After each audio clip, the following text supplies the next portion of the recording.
नमस्कार दोस्तों, आप सभी का बीपीएससी ड्रीमर चैनल में स्वागत है। इस वीडियो में हम पार्ट 2 360 डिग्रीज कवरेज करने वाले हैं 69th बीपीएससी प्रीलिम्स पेपर का। जैसा आप सबको पता है, इसके पहले वाली वीडियो में हमने पार्ट 1 में 1 से लेकर 80 सवालों को जो 69th बीपीएससी प्रीलिम्स पेपर में आए थे उसका हमने 360 डिग्री विश्लेषण किया था। आप जाकर जो है प्लेलिस्ट में जाकर उसको देख सकते हैं। वह वीडियो काफ़ी इंपॉर्टेंट वीडियो है और इससे काफ़ी लोगों को मदद मिली है। तो आइए स्टार्ट करते हैं इस वीडियो को। वीडियो स्टार्ट करने के पहले एक रिक्वेस्ट आप सबसे, आप बीपीएससी ड्रीमर यूट्यूब चैनल को सब्सक्राइब कर लें, बेल आइकॉन को दबा दें ताकि जो भी नोटिफिकेशन आए न्यू आपको मिलता रहे। साथ ही साथ शेयर करें, कमेंट करें और लाइक करें। कमेंट और लाइक ज़रूर करें, इससे मुझे पर्सनल मोटिवेशन मिलता है आप सबके लिए जो है और बेहतर कंटेंट प्रोवाइड करने के लिए।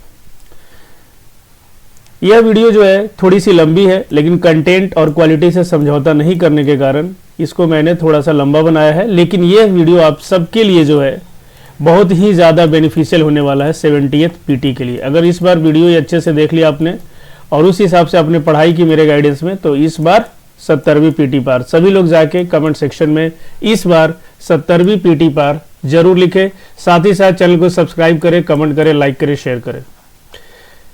अपने बारे में थोड़ा सा ब्रीफ इंट्रोडक्शन आपको देता हूँ। ये फ्री गाइडेंस चैनल है बीपीएससी ड्रीमर और बिल्कुल यहाँ पर आपको क्वालिटेटिव यानी गुणवत्तापूर्ण मार्गदर्शन का लाभ मिलेगा। मेरा परिचय शॉर्ट में देखा जाए तो rank 10 66 BPSC, rank 156 63rd BPSC, 64th exam में 582 मार्क्स, यानी मैंने बीपीएससी एग्जाम 3 बार क्लियर किया है। लेकिन 5 बार मैंने जो है प्रीलिम्स, मेंस और इंटरव्यू दिया, यानी कि 5 बार प्रीलिम्स, 5 बार मेंस और इंटरव्यू मैंने दिया है, यानी 5 बार प्रीलिम्स मेंस क्लियर किया। इससे पहले सिलेक्शन की बात करें तो मेरी जर्नी स्टार्ट हुई इंडियन एयरफोर्स में। मैंने कंट्री को सर्व किया एटलीस्ट 10 ईयर्स। उसके बाद जो है 2016 में मेरा बीपीएसपीओ में सिलेक्शन हो गया। उसके बाद जो है इसके बीच में जो है 2013 में मेरा IBACIO ग्रेड 2 ऑफिसर क्लियर हुआ था, बट एयरफोर्स में रहने की वजह से ज्वाइन नहीं कर पाया। UGC नेट मेरा क्वालिफाई हुआ था सोशियोलॉजी में। तो ये आपने अपना जो है मेरा ब्रीफ इंट्रोडक्शन देखा और ग्रुप में सभी लोगों को गुणवत्तापूर्ण एवं निःशुल्क मार्गदर्शन मिलेगा। ठीक है, आप बीपीएससी टेलीग्राम चैनल को भी सब्सक्राइब कर ले, क्योंकि वहां पर आपको फ्री जो है PDF मिलेगा जो भी वीडियो आप देख रहे हैं। साथ साथ फ्री क्विज कराया जाता है, NCERT PDFs भी वहाँ पे बीपीएससी ड्रीमर टेलीग्राम ग्रुप में आपको मिल जाएगा। ठीक है, तो यानी दोनों जगह आप एक्टिव रहें, यूट्यूब और टेलीग्राम ग्रुप में। यह वीडियो जो है पार्ट 2 है और ये 69th बीपीएससी पीटी का 360 डिग्री कवरेज होने वाला है। इसमें 81 से 150 सवाल लिए जाएंगे। सेट ए का संपूर्ण विश्लेषण है। संपूर्ण विश्लेषण ऐसा कहीं नहीं मिलेगा इतिहास में, सबसे पहली बार और पहली बार आप देखना शुरू कर चुके हैं बीपीएससी ड्रीमर यूट्यूब चैनल। और आप जो है 69th बीपीएससी पीटी का पार्ट 2 360 डिग्री एनालिसिस देख रहे हैं। यूट्यूब चैनल को सब्सक्राइब करें। 5 बार मैंने बीपीएससी पीटी क्वालिफाई किया, तो आपको पीटी एवं मेंस के एवं इंटरव्यू सभी जगहों पे आपको जो है जो भी एग्जाम के स्टेजेस है उस पर आपको संपूर्ण मार्गदर्शन मिलेगा, जो कि गुणवत्तापूर्ण, ठीक है, तथ्यात्मक और प्रमाणित है। ठीक है, इस बार 70वीं पार आप सभी लोग जाके कमेंट सेक्शन में लिखें, ये बहुत काम करता है। आप सब लोग अपनी कॉपी पे आज से एक बार जरूर लिखें सुबह में जब भी स्टार्ट करें पढ़ाई, इस बार 70वीं पीटी पार। चलिए, 360 डिग्री कवरेज में 90 डिग्री में बात होगी आपकी सवालों के सोर्स की, 90 डिग्री में बात होगी सवालों की प्रकृति की, और 90 डिग्री में बात होगी सवालों को सॉल्व करने के निंजा टेक्निक की, logical reasoning, elimination technique, intelligent गेसिंग एटसेट्रा। ठीक है, सवाल प्रश्नों से PYQ नोट्स कैसे बनाए, मैंने 5 बार नोट बनाकर किस तरह से प्रीलिम्स को क्वालिफाई किया, ये सारी चीज़ें आप जो है इस वीडियो में देखेंगे। ठीक है, वीडियो थोड़ा एडिट करना मुश्किल हो रहा है, तो थोड़ी बहुत जो टंग स्लिप है उसको आप लोग मैनेज कर लेना। ठीक है, अल्टीमेट में आपका मोटिव जो है ज़्यादा से ज़्यादा सीखना और किस तरह से बीपीएससी प्रीलिम्स में 100+ स्कोर जो है लाया जाए, ताकि आपकी कम से कम जो है मेंस देने का अवसर मिले। चलिए, let's start the video part 2। ये आपकी बार 70वीं पीटी पार by BPSC topper, rank 10 66 BPSC. चलिए, सवाल का सोर्स की बात करें नंबर ए में, तो क्रमांक 81 से 150 के बीच में NCERT Lucent BPSC dreamer PDF यानी स्टैंडर्ड बुक मल्टीपल रिवीजन आपने किया है, तो आप एटलीस्ट 37 सवाल आराम से बना सकते थे। ठीक है, यानी कि 70 सवाल में से 37 सवाल आप रूटीन बुक से बना सकते थे। बाकी UPSC PYQ, BPSC PYQ, BPSC dreamer quiz etcetera जो है लर्निंग जो है उससे आप जो है कम से कम 21 सवाल बना सकते थे। ठीक है, और बात करें बेसिक ज्ञान की स्टैंडर्ड बुक की, common sense, logical reading, intelligent गेसिंग, एलिमिनेशन से, तो कुल 8 सवाल आए थे। ठीक है, आप एक बार इसको PDF को जो है डाउनलोड कर लेना टेलीग्राम ग्रुप में जाके, और इसको वीडियो देखने के बाद इसको एक बार फिर से पढ़ना और फिर से वीडियो देखना, यानी पहले वीडियो देखो, पीडीएफ पढ़ो, फिर वीडियो देखो, क्लियर हो जाएगा, और उसके बाद अपना नोट्स बना लेना कॉपी में, ठीक है। तभी इस वीडियो का लाभ होगा। वीडियो का लाभ कैसे उठाओगे इस वीडियो का, ध्यान से सुनो सब लोग। नंबर 1 चीज़ कि सबसे पहले आप इस वीडियो को देखोगे। दूसरी बात, जाके PDF Telegram group BPSC dreamer से जो है डाउनलोड करके पढ़ लोगे, ठीक है। फिर उसके वीडियो देखोगे, इस वीडियो को दोबारा, और फिर उसके बाद अपना एक नोट्स बना लेना जो आपका फाइनल नोट्स होगा, ठीक है।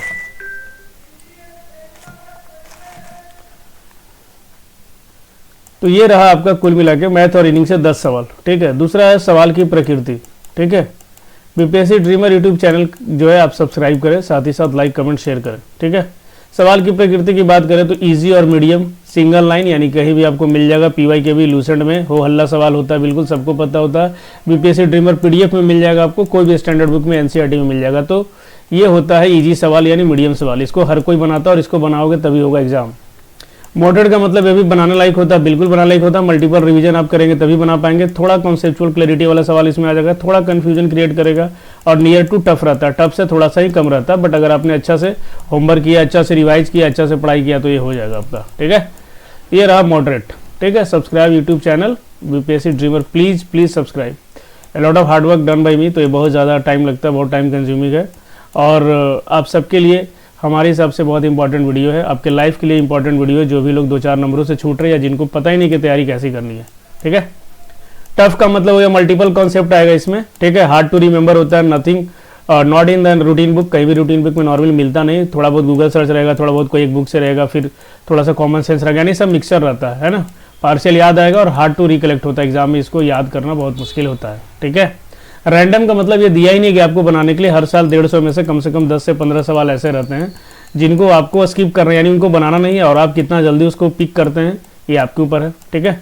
हर सवाल को बनाने के चक्कर में, ईगो सर्टिफाई के चक्कर में होता क्या, ये 10 से 15 सवाल आपकी लाइफ कैसे खराब करता है कि वो बहुत लेंदी होता है, आपका टाइम बहुत कंज्यूम कर लेगा, 50 मिनट ले लेगा यही, ठीक है। गलत होगा, अलग से प्रेशर देगा। और थर्ड जो है, इसके चक्कर में आप इजी क्वेश्चंस को पिक नहीं करेंगे और आपका कॉन्फिडेंस डाउन होता है।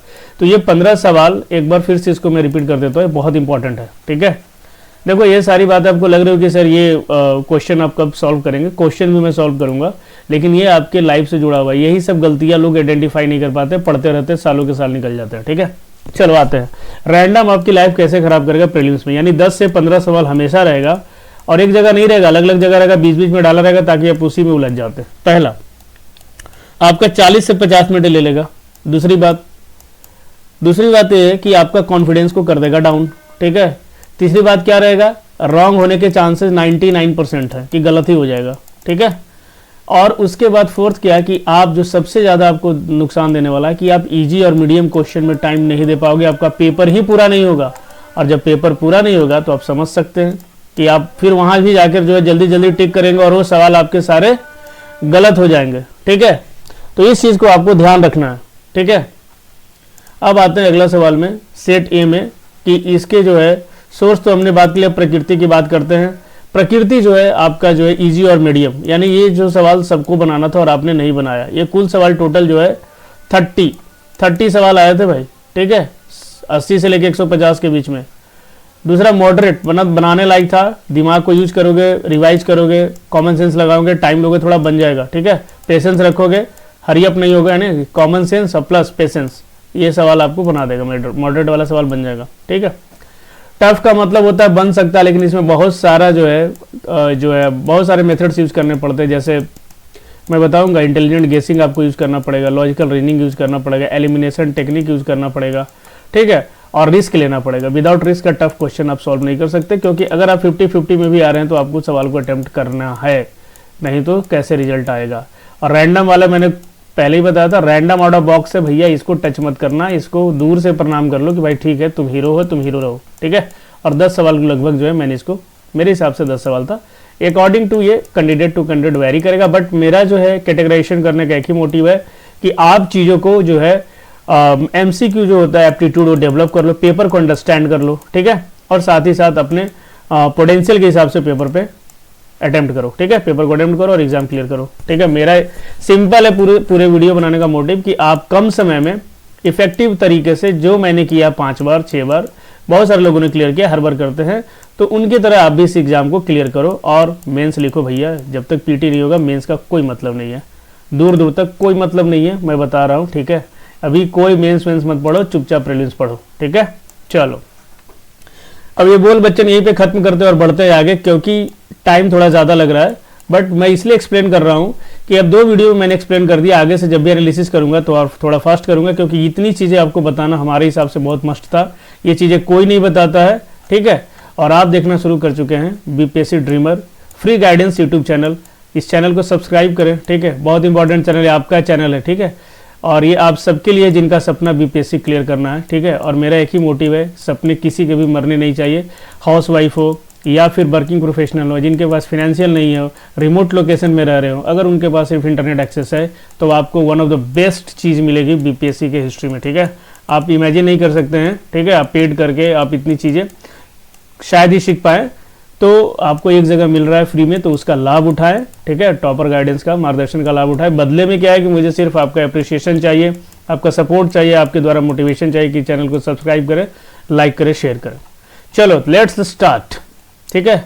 इस वीडियो में और धागा खोल देंगे, ठीक है, बाकी जो 70 सवाल है, और इसके बाद एकदम आप रिलैक्स हो जाओगे। देखो सवाल को पढ़ते ही डेवलप करना शुरू करो एमसीक्यू एप्टीट्यूड। ये सवाल बहुत ही ज़्यादा फैक्चुअल सवाल, इतना कोई याद नहीं करता। अगर आप इतना याद करते हैं तब भी आपका गलत होगा। 4 स्टेटमेंट और चारों में सिर्फ फैक्ट है, ठीक है। कोई कॉन्सेप्ट नहीं है, सिर्फ फैक्चुअल है। इसको मैं मानूंगा टफ, एग्जाम में करूंगा स्किप, ठीक है।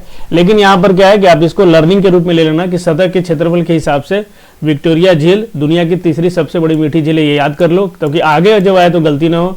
ये अफ्रीका की महान झीलों में से एक है, ठीक है। ये गलत है, तीसरी सबसे बड़ी मीठी झील जो है नहीं है, इसको सर्च कर लेना कौन सी झील है, कौन से नंबर पे। इसकी सीमा 3 देशों से मिलती है, 4 देशों से नहीं, तंजानिया, युगांडा और केन्या, रवांडा से नहीं मिलती है। और गलत अगर बात करें, चौथा सही है, ठीक है। चौथा क्या है, सही है। चौथा में क्या है, एकमात्र धारा नील नदी जो युगांडा के जीजा के पास झील से बाहर निकलती है। आ सकता है अगली बार कि विक्टोरिया झील से निकलने वाली एकमात्र धारा नील नदी है जो युगांडा, जो कहाँ से निकलती है, तो युगांडा के जीजा के पास झील से बाहर निकलती है। बहुत इंपॉर्टेंट सवाल है, अगली बार आ सकता है प्रीलिम्स में, तो इसको अच्छे से आप जाके पढ़ लेना, ठीक है। चलो थोड़ा तेजी से चलेंगे, ठीक है। आप लोग भी जो है थोड़ा आप लोग स्लो करके देख लेना जैसा होगा, ठीक है। मैं यहाँ पे थोड़ा तेजी से कर देता हूँ, ठीक है।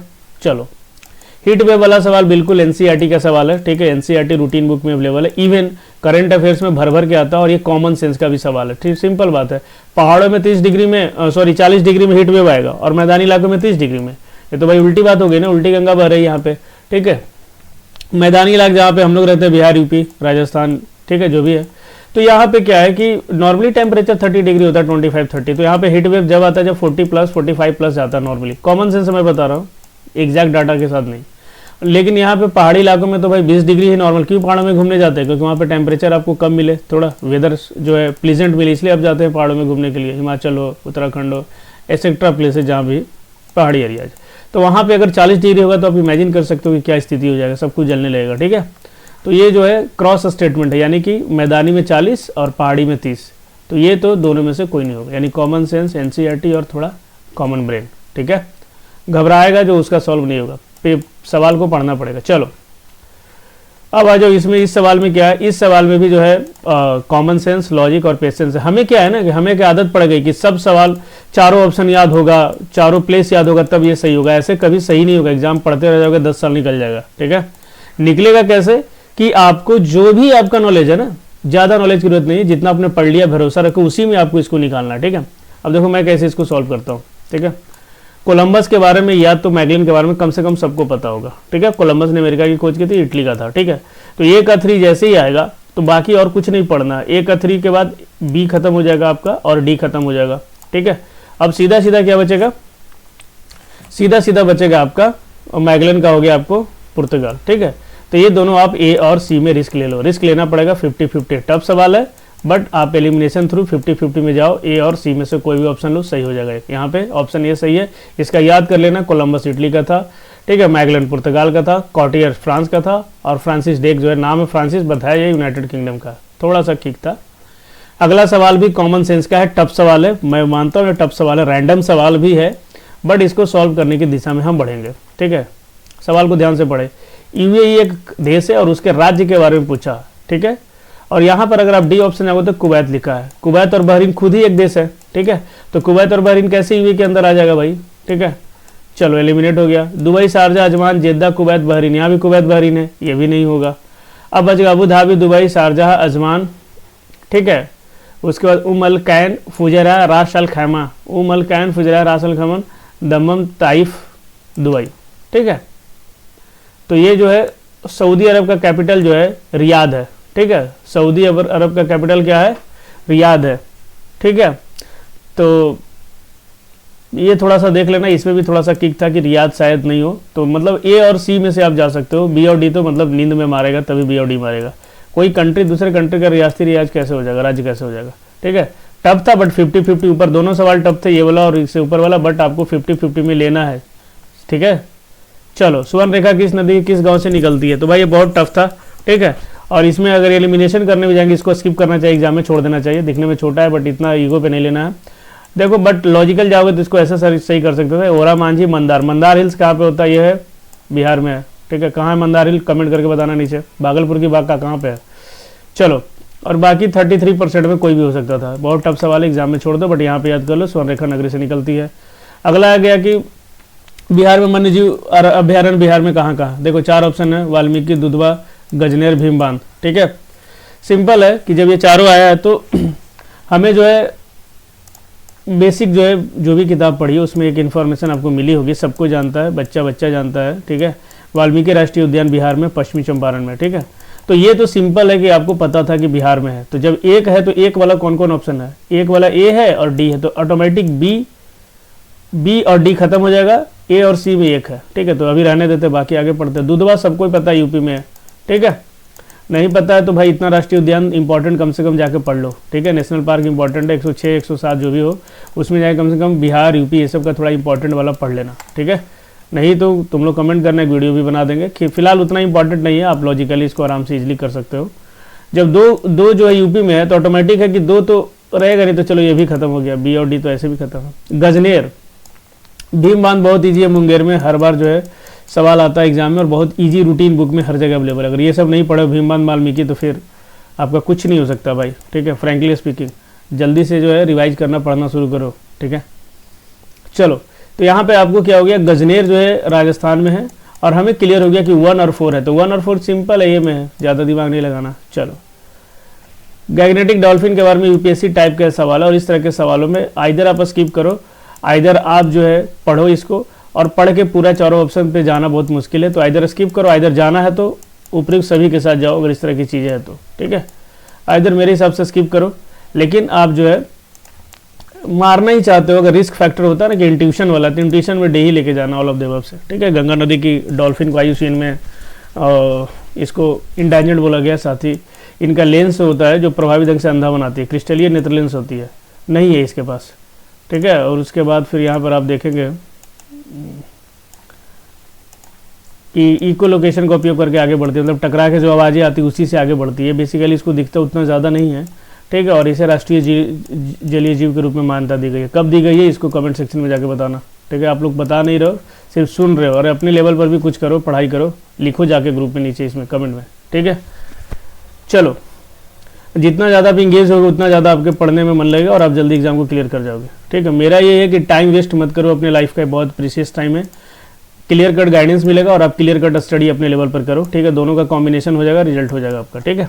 चलो, गंडक नदी का दूसरा नाम क्या है, तो यहाँ पे नारायणी है, ठीक है। नारायणी एक और नाम इसका है शालिग्राम, तो इसको याद कर लेना, बहुत ईजी है, रूटीन बुक में है, ठीक है। जिले में सोना कहाँ, मुंगेर, सारण, सिवान, जमुई में है। सभी NCERT सॉरी लूसेंट के कोई भी बुक में, लूसेंट का बिहार बुक में या फिर कोई भी बिहार का स्पेशल बुक में मिल जाएगा आपको, ठीक है। त्रिवेणी नहर गंडक, ये भी लूसेंट बिहार में है, और मैंने इसलिए लूसेंट बिहार बोल रहा हूँ क्योंकि मैंने इस बुक को पढ़ा था और इस बुक से मुझे लग रहा है कि ये सवाल था, और ऐसे हर बुक से ये सवाल होगा किसी बुक को पढ़ोगे तो, क्योंकि बहुत बेसिक नॉलेज है।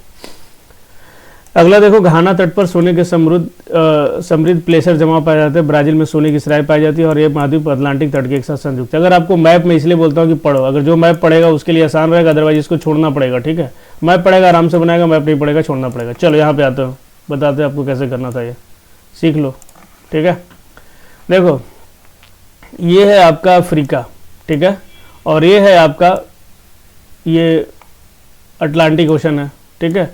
और सॉरी ये साउथ अमेरिका है, सॉरी साउथ अमेरिका है, और ये है आपका अफ्रीका, ठीक है। अब देखो ये है अटलांटिक ओशन, ठीक है, अटलांटिक ओशन। अब देखिए क्या है, अटलांटिक ओशन जब ये है तो घाना जो है, घाना यानी घाना जो ये अगर अफ्रीका है तो इसका हो गया नॉर्थ साउथ ईस्ट वेस्ट, इसके वेस्ट कोस्ट पे घाना है, और ये है आपका अटलांटिक ओशन, और यहाँ पर आपका ब्राज़ील हो गया साउथ अमेरिका में। तो ऑटोमेटिक आप देखिए कि अगर ये नहीं रहता अटलांटिक ओशन तो ब्राज़ील इसके साथ जो है ज्वाइंट रहता, तो ठीक है, सोना जो मिल सकता है ब्राज़ील में सोने की तरह पाई जा सकती है। और अटलांटिक तट के साथ अगर ये हट जाएगा ऑटोमेटिक संयुक्त है। तो दोनों स्टेटमेंट जो है, मैप अगर आप जानते होंगे तो आपको मैप का सिर्फ आप अगर विजुलाइज करोगे तो दोनों ऑप्शन सही आपको दिखेगा, ठीक है। हम सब जानते हैं थ्योरी क्या था, जो महाद्वीपीय विस्थापन की थ्योरी क्या थी कि भाई पहले एक साथ थे और बाद में फिर जो प्लेट टेक्टोनिक हुआ और सी फ्लोर स्प्रेडिंग हुआ तो जो है एक जो है महासागर था, क्या था महासागर का नाम, पैंथालसा था, और महाद्वीप था एक सुपर महाद्वीप पैंजिया था, फिर बाद में वो लोग अलग अलग हो गए। तो ये जो है अगर वो ज्वाइन हो रहते हैं तो इसी तरह से रहते हैं, ठीक है। बहुत कॉन्सेप्ट अच्छा था, एनसीईआरटी का कॉन्सेप्ट था प्लस मैप का एनालिसिस था, दोनों था। चलो ये आ जाओ, ये सिंपल है, किसी भी रूटीन बुक में है। देखो इस तरह के सवालों में चारों ऑप्शन आपको कभी याद नहीं रहेगा, तो ये मत समझना कि सर मेरे को चारों नहीं आ रहा तो सवाल कैसे सॉल्व करें, किसी एक को पकड़ो, ठीक है। होता ना कि भाई चार लोग आ रहे हैं, डिफेंस अब मूवीज में देखे होंगे, ठीक है। सोल्जर क्या करता है, जो सबसे पहले आगे आता है उसी को पहले क्या करता है, हिट करता है, ताकि बाकी जो पीछे खड़े उनका कॉन्फिडेंस लूज हो। तो यहाँ पे चारों का कॉन्फिडेंस बहुत हाई है आपके सामने, बट एक को अगर आप बीट कर दोगे तो फिर बाकी तीनों भी धराशायी हो जाएंगे, ठीक है। देखो कैसे धराशायी करते हैं जो रूटीन बुक में पढ़े उसी को पहले पढ़ते हैं। विंध्यन चट्टान बिहार में भी है, कैमूर हिल्स वगैरह। क्या मिलेगा कैमूर हिल्स वगैरह में जाकर, बलुआ पत्थर मिलेगा, चूना पत्थर मिलेगा, डोलोमाइट मिलेगा। क्यों मिलेगा, क्योंकि कैमूर में मिलता है, रोहतास में, बिहार में मिनरल्स आप पढ़ोगे तो रोहतास में मिलेगा, लॉजिक है सिंपल, ठीक है, ज्ञान भी है ये। रोहतास में मिलेगा, भभुआ, कैमूर, रोहतास, सासाराम, सब जगह, ठीक है। तो ये विंध्यन रेंज है वहाँ पे, ठीक है। तो बी का आपको 4 हो गया, बी का 4 किसी में है, बी का 3 है, बी का 3 है, बी का 2 है, हो गया आंसर सही। ज़्यादा दिमाग नहीं लगाना, बाकी का भी आप पढ़ के नोट्स बना लेना, ठीक है। ऐसा सबसे पुरानी चट्टान आर्कियन रॉक सिस्टम का धारवाड़ होता है। चलो आगे आओ। निम्नलिखित में कौन सा समुद्री जीव जो है समुद्री जीव जैव विविधता के दृष्टिकोण से दुनिया का सबसे समृद्ध क्षेत्र है, ठीक है, जिसमें ज्वारामुख, समुद्र तट, निकट तटीय पर्यावरण के जंगल, समुद्री घास, प्रवाल भित्ति मिलता है, ठीक है। यहाँ भी लॉजिक है सिंपल, नहीं आता तब भी इसको कर सकते हो। देखो नंदा देवी कहाँ पे है, उत्तराखंड में हो गया, तो उत्तराखंड में कहाँ से आपको मिलेगा ज्वार नद, ठीक है। सी कोस्ट है क्या उत्तराखंड में, नहीं है। उसका नीलगिरी, नीलगिरी पे भी सी कोस्ट नहीं है, ठीक है। बच गया मन्नार की खाड़ी और सुंदरवन, तो ये और सी में रिस्क ले लो, यहाँ पे आंसर ये होगा, पढ़ लेना अच्छे से इसको जाकर, ठीक है। 90 डिग्री देशांतर पे स्थित भूटान, ठीक है, इसके बारे में देखो समझो। यहाँ पे ये होता है ईस्ट, ये होता है नॉर्थ, ये होता है साउथ, ये होता है वेस्ट, मैप ऐसा ही होता है, ठीक है। बाकी हम लोग अलग बोलचाल की भाषा में जो सामने देखता है पूरब होता है, ऐसा नहीं होता। इसे ये तो खैर लाइटर नोट पे बात कर रहा हूँ मैं। अगर बात करें तो 90 डिग्री जो ईस्ट की बात कर रहा है। अब देखो ये अगर suppose that international date line, ठीक है, ये GMT है, सॉरी, अगर ये GMT है तो GMT के जब भी आप इस साइड पे जाएंगे यानी कि राइट साइड जाएंगे तो आपका जो है इंक्रीज होता है, ठीक है। जैसे इंडिया का GMT से कितना ज़्यादा आगे है, 5 आवर 30 मिनट्स, ठीक है। तो इसी तरह से जो है अब ये बातें होती है कि यहाँ पे GMT है और यहाँ पर भूटान है, सपोज दैट 90 डिग्री है, ठीक है। एक चीज़ आपको पता होता है कि 4 मिनट में 1 डिग्री होता है। 4 मिनट में कितना होता है, 1 डिग्री होता है। 4 मिनट में 1 डिग्री होता है, 90 डिग्री में कितना हो जाएगा, 90 डिग्री कितना मिनट के बराबर हो जाएगा, 360 मिनट के बराबर होगा ना, 360 मिनट के बराबर। तो 360 मिनट बराबर कितना घंटा होगा, 6 घंटे होगा। कितना होगा, 6 घंटे। और ईस्ट में है तो बढ़ेगा, अगर दोपहर में 12 GMT पे है तो 6 इसमें जोड़ देंगे तो कितना हो जाएगा, 12 बजे, दोपहर के बाद 6 जोड़ देंगे तो शाम 6 बजेगा, सिंपल, ठीक है। क्लियर है, नहीं क्लियर है एक बार दोबारा इसको सुनना, ठीक है, समझ में हो जाएगा, क्लियर हो जाएगा, ठीक है। ये जो डिस्कशन हो रहा है बहुत टफ डिस्कशन है, बहुत कॉन्सेप्चुअल। आप इस वीडियो को देखना, बार बार देखना, बहुत इंपॉर्टेंट वीडियो, आपका पूरा धागा दिमाग का खोल देगा कॉन्सेप्ट का, ठीक है। पूरा प्लेन NCERT दे रहा है, कॉन्सेप्चुअल दे रहा है, ठीक है। थोड़ा सा आप लोग जो है ध्यान से इस वीडियो को देखें, बहुत सारी चीज़ें सीख जाएंगे आप, ठीक है। आप सब लोग देखना शुरू कर चुके हैं BPSC ड्रीमर यूट्यूब चैनल, और इस चैनल को सब्सक्राइब करें, लाइक करें, कमेंट करें, शेयर करें और बेल आइकन को दबा दें ताकि आपको इस तरह की इंपॉर्टेंट एनालिसिस मिले जो कहीं नहीं मिलेगा आपको, ठीक है। मैं बेट कर सकता हूँ कहीं नहीं मिलेगा, ठीक है, फिलहाल तो कहीं नहीं मिलेगा आपका, ठीक है। चलो, धारवाड़ चट्टान संरचना में प्राकृतिक गैस पाई जाती है और ये बिल्कुल निःशुल्क चैनल है, ठीक है, गुणवत्तापूर्ण है। तो अपने दोस्तों को भी शेयर करें, फैमिली मेंबर को भी, ठीक है ना, मिलकर पढ़ें, मिलकर अपने सपने पूरा करें। ठीक है। धारवाड़ चट्टान में प्राकृतिक गैस पाई जाती है, बहुत पुरानी है, ठीक है। इसमें कहाँ से मिल पाएगा? अभ्रक कोडरमा में पाया जाता है, डेफिनेटली आंसर सही है। कडप्पा श्रृंखला हीरो के लिए प्रसिद्ध है और पेट्रोलियम भंडार अरावली पहाड़ियों में मिलता है। सिंपल, सही पूछा और एक ही सही होगा इसमें ना, 4 में। तो सबसे सही जो बीच में आपको मिल गया अभ्रक कोडरमा में पाया जाता है, बहुत वेरीफाइड है। बाकी सब में थोड़ा बहुत डाउटफुल है, तो उतना क्यों दिमाग लगाना, जो इजी मिल गया हमको और एक पूछा है तो क्लियर हो गया, अभ्रक कोडरमा में पाया जाता है, ठीक है। इतना तो पता ही होना चाहिए, ठीक है। चलो, और ओल्ड एज वाली पहाड़ियों में कहाँ से पेट्रोलियम भंडार मिलेंगे? जब भी होगा जो भी मतलब कि फॉल्टी में मिलता है, या तो फिर जो भी पर्वत नए हैं, ठीक है, जिनका संरचना चल रहा है अभी, ठीक है, वहीं पे आपको पेट्रोलियम भंडार वगैरह मिलेगा। जो बहुत ज़्यादा पुराना चट्टान है, ठीक है, जो कि पूरा डेड हो चुका है, वहाँ पर आपको ये सब चीज़ मिलने की संभावना कम ही है, ठीक है। अगला सवाल है कि ग्लोब पर 1 डिग्री के अंतराल पर खींची गई अक्षांश रेखाएं कितनी है? लैटिट्यूड मतलब अक्षांश,